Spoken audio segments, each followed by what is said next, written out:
8वें पे कमीशन के तहत ग्रॉस सैलरी में 3 गुना तक उछाल हो सकती है। 8वें वेतन आयोग को लेकर सबसे बड़ा सवाल यही चल रहा है कि ये कब से लागू होगा, ये सभी को जानना है और बेसिक सैलरी में कितना बढ़ोतरी होगा, ये भी सबको जानना है। तो आइए ये फॉर्मूला समझते हैं कि 8वें वेतन आयोग के तहत किसका कितना वेतन बढ़ेगा। ये देखिए, इसमें बेसिक सैलरी होता है, एचआरए होता है, टीए होता है, डीए होता है, ये सब मिलकर बेसिक सैलरी का निर्धारण होता है कि कितना परसेंट बढ़ा। यानी कि अगर सैलरी का पूरा स्ट्रक्चर समझे तो आइए ये समझते हैं। देखिए 18% अगर आपका बेसिक सैलरी है तो नया सैलरी 34,560 तक पहुंच सकता है, जिसमें कि एचआरए और टीए जोड़कर ग्रॉस सैलरी 45,000 प्लस हो सकता है। इसमें अभी डीए जो है पता नहीं है कि कितना परसेंट बढ़ेगा। अगर डीए 2 से 3% भी बढ़ा तो आपका सैलरी 60,000 के पार हो जाएगा।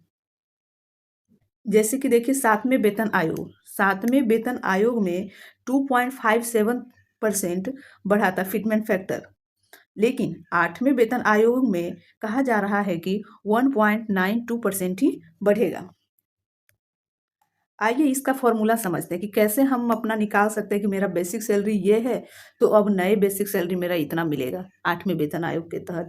इसका एक फॉर्मूला होता है, ये देखिए, नई बेसिक सैलरी, पुरानी बेसिक सैलरी जो आपका है मान लीजिए 18,000 है, फिटमेंट फैक्टर का बात कहा जा रहा है कि 1.92% हो सकता है।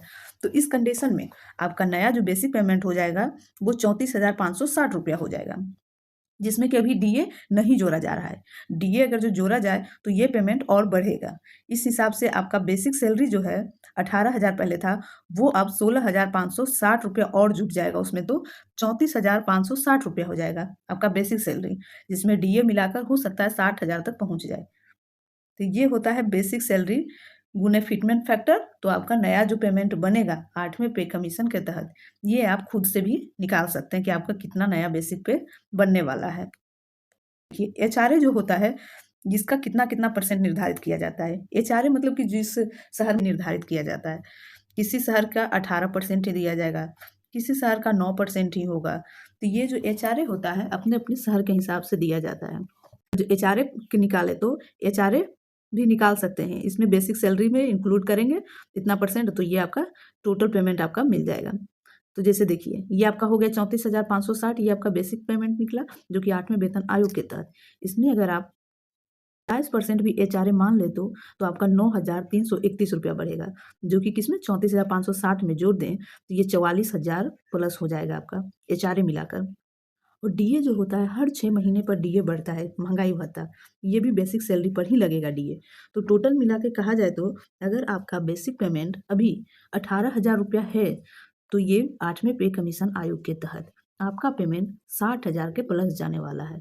यानी कि जिसका जिस हिसाब से बेसिक सैलरी अभी बन रहा है वो अपना अपना निकाल सकते हैं कि 8वें वेतन आयोग के तहत कितना पेमेंट होगा, या आप हमको कमेंट करें कि मेरा जो है बेसिक सैलरी इतना है, तो हम आपको कैलकुलेट करके बता सकते हैं कि आपका पेमेंट 8वें पे कमीशन आयोग के तहत कितना होगा।